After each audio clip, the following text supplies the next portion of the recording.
Kenapa saya kemarin baru hari Minggu saya berlagu Firman-Mu Tuhan, Tuhan tiada berubah, tiada berubah.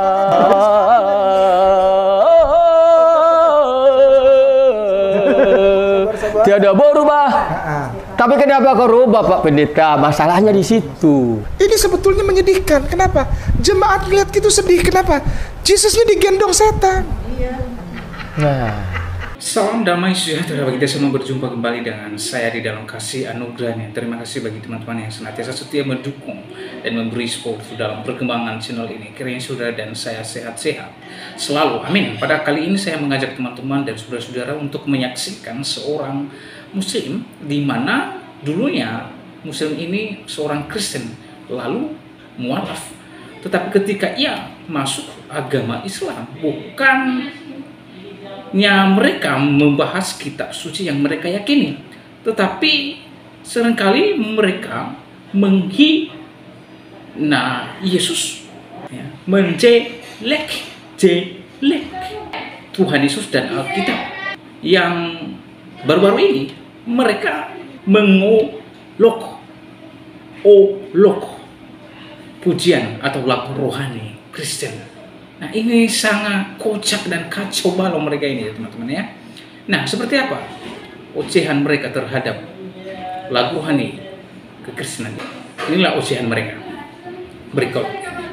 ku bilang pendeta, bapak tua aku nih, bapak tua, mana di luar tahun 81, saya 81 ya, aku kan 1985, 1981 Alkitab yang saya pegang bahasa Indonesia.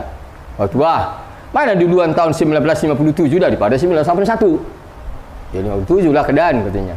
Kedan itu biasanya anakku ya. Jadi ini yang tahun 57 daging babi haram, kenapa kau roba-roba? Apa kak jawab dia?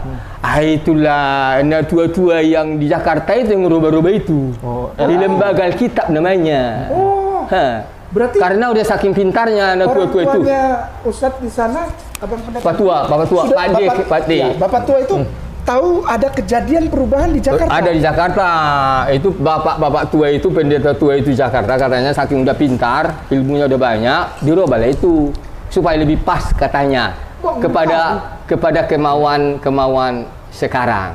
Waduh. Jadi aku bilang lah, kapan Pak Pendeta saya ajak untuk main ke kantor LAI di Jakarta. Kita bawa dulu bahannya. Alkitab bapakku aku bawa dulu tahun 1927. Oh ada. Oh, jadi aku bilang begini, kalau memang itu dirubah-rubah, kau rubahlah lagunya tadi. Kenapa saya kemarin baru hari Minggu saya berlagu Firman-Mu Tuhan tiada berubah, dahulu sekarang selama-lamanya tiada berubah, tiada berubah, tiada berubah, tiada berubah.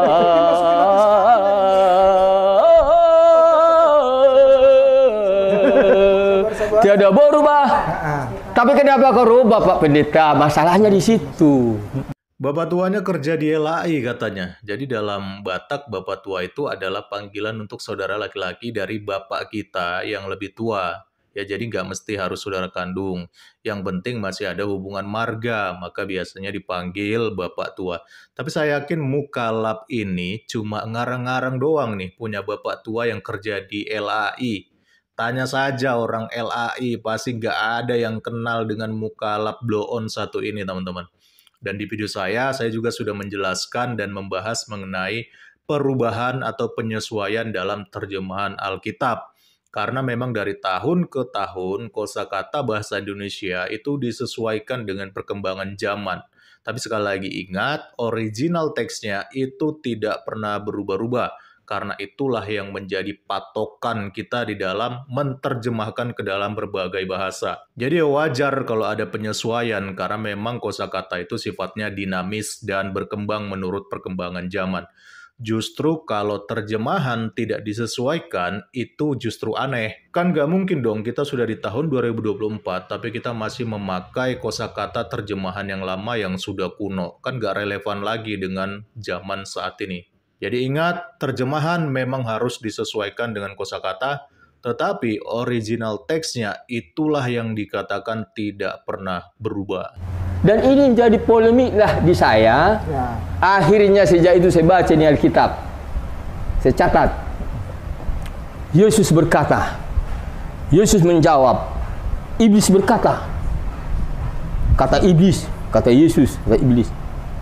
Begitu ku dalam-dalam membaca Alkitab ini. Ketemulah aku. Berpikir-pikir aku. Kok iblis ini silaknatullah kalau bahasa sekarang. Oleh sana si Boris pertanduk. Nasohasea, yang kurang ajar, yang tidak benar, pembangkang, perusak, jahat sekali. Tapi dipikir aku begini, iblis membawa Yesus ke gurun pasir. Satu kasus. Satu lagi ada lagi, iblis membawa Yesus dan menaruhnya di bumbungan gereja. Bahasanya begitu. Maksudnya Yesus ini ditaruh di palas-palas gereja, di atap gereja yang tingginya itu. Fix teman-teman, Mukalab 1 ini adalah seorang penipu, sama halnya dengan Kainama ya. Jadi dia ngaku mantan pendeta, tapi menyebut bait Allah itu sebagai gereja ya. Padahal tidak ada disebutkan di dalam ayat yang dia kutip tadi mengenai gereja. Tetapi Yesus dibawa ke bumbungan bait Allah, bukan di palas-palas gereja. Ini mengaku mantan pendeta, tetapi hal yang sederhana begitu saja dia tidak tahu ya. Jadi memang sudah takdirnya sesama penipu ya, sesama pencemooh, mereka akan duduk dalam satu kumpulan karena mereka ini adalah orang-orang yang satu frekuensi. Dibilangnya lah, pandanglah Yesus yang mulia semua dunia ini. Tapi kalau kau sembah aku berikan semua dunia ini sama kau. Yang aku bukan masalahkan omongannya. Yang aku berpikir, aku membaca itu, kenapa iblis membawa Yesus? Iblis ini kan udah najis, kotor, pendosa besar, pemula dosa, pemantik awal pertama kali, semula-mulanya. Pada mulanya Allah menciptakan langit. Kalau ini pada mulanya yang memulai dosa itu si iblis laknatullah inilah, iblis sibolis pertanduk, ya kan? Ular naga tua, kalau dia ada di Alkitab juga si ular naga tua. Nah akhirnya orang mencari, yang pertama orang ketemukan itu yaitu yang tadi Abang Pendeta cerita ketika Matius 4 ayat 10. Matius 4 ayat 10 itu terus sampai ke 11-12 menceritakan tentang bahwa Yesus digendong iblis. Orang makin sedih kan, orang Kristen. Orang Kristen makin sedih, kenapa? Kok Tuhanku digendong sama Dibawa iblis. Digendong-gendong bener. Saya terpukul bang. Begitu abang ngomong tadi, sebetulnya saya terpukul. Saya sungguh terpukul. Kenapa? Berarti si abang mengalami yang semua orang tahu. Karena si abang ini ada di itu wilayah setelah gereja. saya langsung sendiri membaca Alkitab bahasa Indonesia, bahasa Batak, bahasa Inggris. Sayangnya abang, hal itu digambar. Boleh. Ini sebetulnya menyedihkan. Kenapa? Jemaat melihat gitu sedih. Kenapa? Yesusnya digendong setan. Nah, kan? Padahal setan itu makhluk jahat yang kotor, pendosa besar. Iblis kan najis. Kok dia yang bawa Yesus kemana-mana? Yesus itu Tuhan. Kenapa kok Yang suci. kalah sama iblis digendong? Yang lukis ini prater besar. Oh, yang melukis ini gambar ini? Iya, Udah ada Bishop. nih gambar ini. Dari tahun Kukira hanya di YouTube ini ada. 1500 Udah dilukis. lukis itu. Subhanallah, Maha Suci Allah. Iya, berarti kan tahu orang-orang Kristen banyak yang sedih. Kenapa? Tuhanku kok begini gitu. Tidak ada jemaat ataupun orang Kristen yang sedih ya. Kainama memframing dan mendramatisir seolah-olah banyak orang Kristen yang sedih akan hal ini, yaitu bicara mengenai ketika Yesus itu dibawa oleh iblis, bahkan juga digambar ya. Jadi memang manusia ini bibirnya licin sekali seperti ular beludak ya. Kok dia bilang katanya jemaat sedih, orang Kristen sedih melihat gambar-gambar seperti itu. Jadi memang framingnya Kainama ini sesuai lah dengan kelakuannya ya. Sama-sama mengumbar yang namanya fitnah dan juga mengumbar yang namanya kebohongan. Ya, jadi Yesus kok digambarkan dengan iblis? Mungkin ini juga menjadi pertanyaan banyak orang. Tapi sebenarnya ini adalah suatu hal yang biasa sih. Karena gambar atau lukisan itu adalah sebuah ilustrasi yang dibuat oleh seorang seniman. Jadi itu hanya sebuah karya seni yang dibuat oleh manusia, dan orang Kristen tidak pernah merujuk kepada gambar ataupun lukisan sebagai pedoman dalam hidup mereka ya. Rujukan kita itu adalah kitab suci.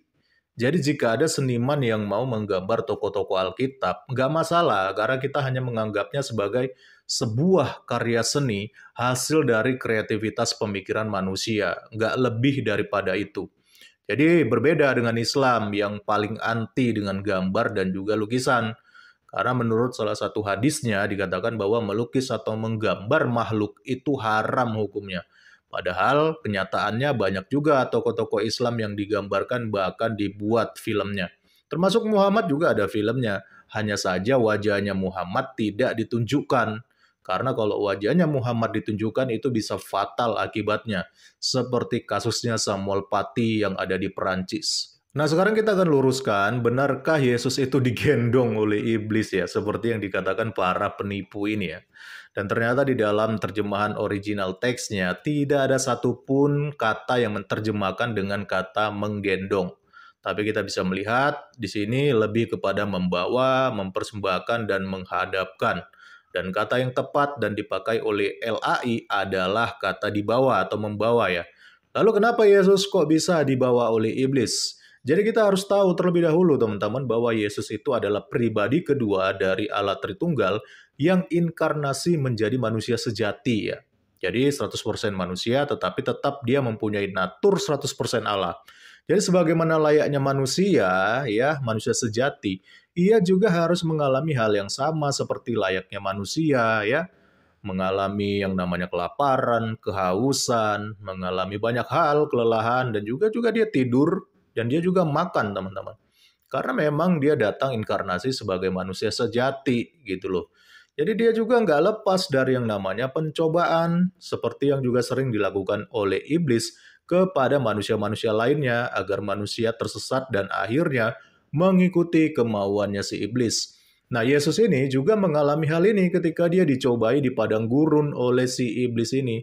Tetapi meskipun demikian, natur kemanusiaan Yesus tidak sekalipun menyerah dan juga mengikuti kemauan si iblis. Apa yang dilakukan oleh kemanusiaan Yesus ini juga sebenarnya merupakan teladan yang harus diikuti manusia lainnya, bahwa kita pun bisa menang melawan iblis dengan segala penyesatannya sama halnya seperti yang dilakukan oleh Tuhan Yesus.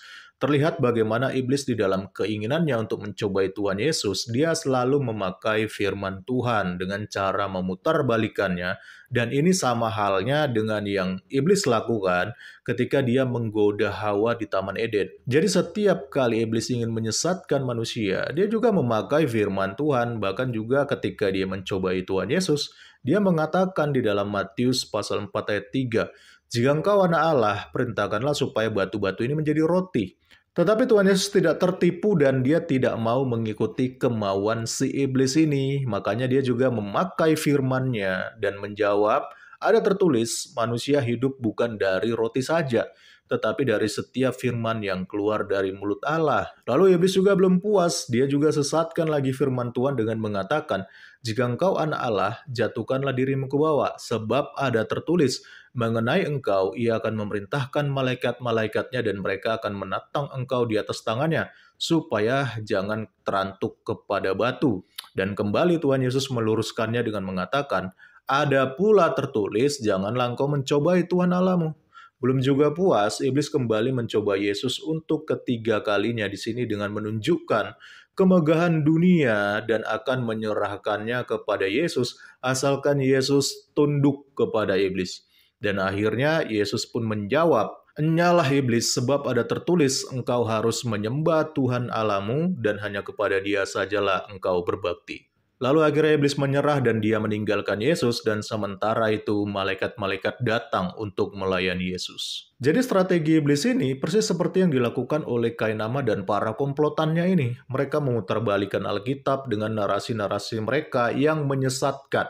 Maka daripada itu, sebagai orang percaya, sebagai pengikut Kristus yang mengerti akan kebenaran kitab suci, kita pun harus meluruskan penyesatan mereka sebagaimana halnya Tuhan Yesus meluruskan setiap penyesatan yang dilakukan oleh iblis. Salam kritis, Tuhan Yesus memberkati. Nah, itulah teman-teman video di mana para makhluk halus ini, di dalam cuplikan video itu ada Ustaz Kainama yang giat sekali ia membahas bahasa Alkitab, dan tafsiran-tafsiran yang dia ungkapkan adalah tafsir ngawur dan tidak jelas. Ya, ada juga Ipung Atria yang terus membahas Bible, yang katanya kita terus berikan pencerahan kepada umat Kristiani. Orang ini merasa paling paham, paling tahu, paling ahli dengan kitab suci agama Kristen, sementara dia tidak meyakini Alkitab Kristen. Lalu balaku dia membahas-bahas kitab suci agama lain dan mengatakan saya memberikan pemahaman kepada orang-orang Kristen. Ini ngawur, ini makhluk halus, ya, tidak tahu cara menafsirkan dan memahami Alkitab. Lalu balaku ia mengajari orang-orang Kristen ini sok-sok tahu, sok-sok paham, tetapi dungu. Nah, bukannya itu, pada kali ini mereka mengolok ya, lagu rohani Kristen. Nah, teman-teman, sakingnya mereka tidak suka kepada kekristenan dan sakingnya mereka tidak ada celah untuk merendahkan kekristenan, mereka menghalalkan cara untuk merendahkan, mengolok kekristenan. Ya, Yudas 1 ayat 17 sampai 23. Di sana dikatakan, tetapi saudara-saudaraku yang terkasih, ingatlah akan apa yang dahulu telah dikatakan kepada kamu oleh rasul-rasul Tuhan kita, Yesus Kristus. Sebab mereka telah mengatakan kepada kamu, menjelang akhir zaman akan tampil pengejek-pengejek yang akan hidup menuruti hawa nafsu dan kefasikan mereka.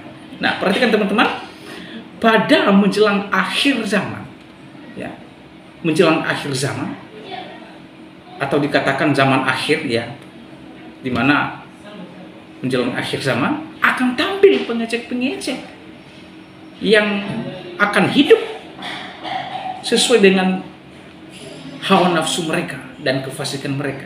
Mereka mengejek. Apa yang mereka ejek?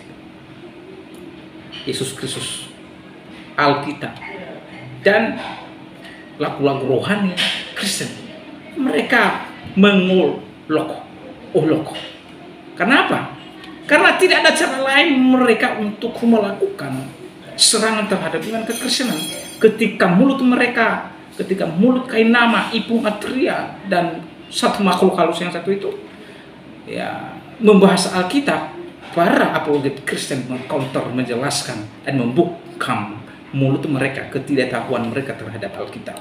Jadi mereka menghalalkan cara untuk merendahkan Alkitab dan Yesus Kristus, ya. Tetapi Alkitab telah menjelaskan kepada kita bahwa menjelang zaman akhir akan tampil pengejek-pengejek yang akan hidup menurut hawa nafsu mereka dan kefasikan mereka. Mereka adalah pemecah belah yang dikuasai hanya oleh keinginan-keinginan dunia ini. Mereka ini pemecah belah. Mengapa? Karena mereka, ya, otak mereka, pikiran mereka dikuasai oleh keinginan-keinginan dunia ini, ya, yang hidup tanpa Roh Kudus. Yang mereka ini tidak ada Roh Kudus, ya. Sekalipun mereka membahas-bahas kitab suci Alkitab dan mengobok-obok dan menafsirkan secara liar, jelas mereka tidak memiliki atau tidak hidup tanpa Roh Kudus. Hidup mereka memang hidup, ya, jiwa mereka memang hidup, tetapi tanpa Roh Kudus pasti binasa. Dan inilah mereka. Akan tetapi kamu, saudara-saudara yang kekasih, bangunlah dirimu sendiri di atas dasar imanmu yang paling suci dan berdoa di dalam Roh Kudus. Jadi di sini diajak untuk kita membangun, ya, iman kita di atas kitab suci, di atas Alkitab. Mari kita belajar Alkitab secara komprehensif. Ketika seperti orang-orang ini yang membelokkan Alkitab, maka kita bisa menjawab dan mengcounter mereka dengan penjelasan sesuai dengan Alkitab. Biar saudara, peliharalah dirimu demikian, ya, peliharalah dirimu demikian dalam kasih Allah sambil menantikan rahmat Tuhan kita Yesus Kristus untuk hidup yang kekal. Tunjukkanlah belas kasihan kepada mereka yang ragu-ragu. Nah, tentu orang-orang ini tadi adalah orang-orang yang tidak paham dan yang ragu-ragu terhadap iman kekristenan. Maka kita sebagai orang pengikut Yesus Kristus, maka kita harus memberikan belas kasihan dan menjelaskan kepada mereka terkait dengan iman kita. Selamatkan mereka dengan jalan merampas mereka dari api. Artinya kita memberitakan kebenaran dan kita memberitakan Yesus Kristus yang menyelamatkan mereka, di mana mereka sedang berada di ujung api yang menyala-nyala, ya. Tetapi tunjukkanlah belas kasihan yang disertai dengan ketakutan kepada orang-orang yang lain juga. Bencilah pakaian mereka yang dicemarkan oleh keinginan-keinginan dosa. Jadi kita menolak segala bentuk kejahatan yang mereka lakukan terhadap kita. Jadi kita tidak boleh kompromi dengan apa yang mereka lakukan terhadap kita. Ya, itu maksudnya kita menjauhi keinginan-keinginan yang membawa pada perpecahan. Oleh karenanya, bagaimana tanggapan dan pendapat saudara setelah menyaksikan videonya? Yuk, berikan komentar di kolom komentar, dan berharap teman-teman memberikan komentar dengan baik dan bijaksana, serta mengedukasi dan memberi kasih karunia bagi orang yang membaca. Tuhan Yesus memberkati kita semua. Shalom.